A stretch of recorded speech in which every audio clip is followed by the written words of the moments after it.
Hey tennis fans, and welcome to Point Counterpoint. I'm Blair Henley, this is Ted Leapak, and today we're talking about the US Open Wildcards.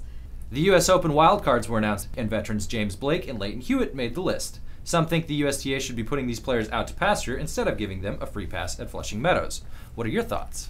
You know, I think you have to remember that James and Lleyton are just 2 of the 8 wildcards that the USTA awards. Yeah. They're also giving wildcards to Jack Sock, up-and-comer, won mixed doubles with Melanie Udan. They're giving a wild card to Steve Johnson, NCAA champion, undefeated in his whole college career. I mean, I think these are players that people also want to see.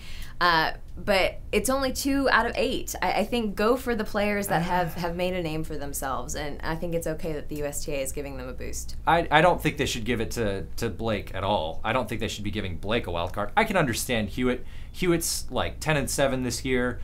James Blake is 3-9 this year. He hasn't done anything this year. He's ranked like 106. He just barely missed the qualifications. So I mean, I think we should make him play through qualifiers rather than give him a free pass, just based on his name. I think let some new kid, some new talent, be that wild card. Unfortunately though, the new kids, people don't know who they are. And so if I'm reading on there and I see some, 17-year-old unknown, am I going to be speed walking to their court to watch their match? Probably not. If I see James Blake or Lleyton Hewitt playing on court 17, absolutely I'll try to get out there to watch them. And the USTA, I'm not going to be speed walking to see James Blake. They're no dummies. They know that, you might as well give the wild cards to a couple of people who are guaranteed to draw the crowds. Okay, James Blake highest rank was like 4th.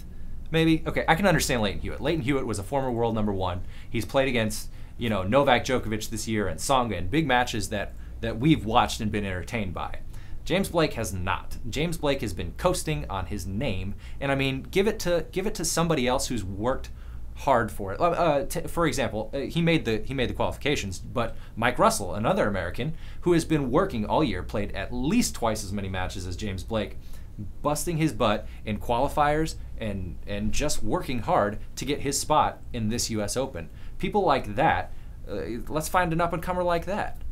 Well, as much respect as I have for Mike Russell, he wasn't 4 in the world. He didn't get to the quarterfinals of multiple Grand Slams. He didn't have his whole own cheering section at the US Open. I mean, it'd be great if he did. He's 34-year-old-ish journeyman. He's been around for a while, and it's great. I think it's awesome that he qualified, but I also feel like if you paid your dues and you were, the face of American tennis for a while, like James Blake was, I absolutely think that the USTA owes it to you to maybe try to keep your competitive fire lit for a little longer. Let's look back at previous wildcards from other Grand Slams. Maybe a Brian Baker, another American who got his kind of debut from... He got his moment in the sun from a wild card at those tournaments that he worked for. I mean, I think he definitely made his way up from nothing. We should be looking for more Brian Bakers, and everyone complains U.S. does not have enough talent.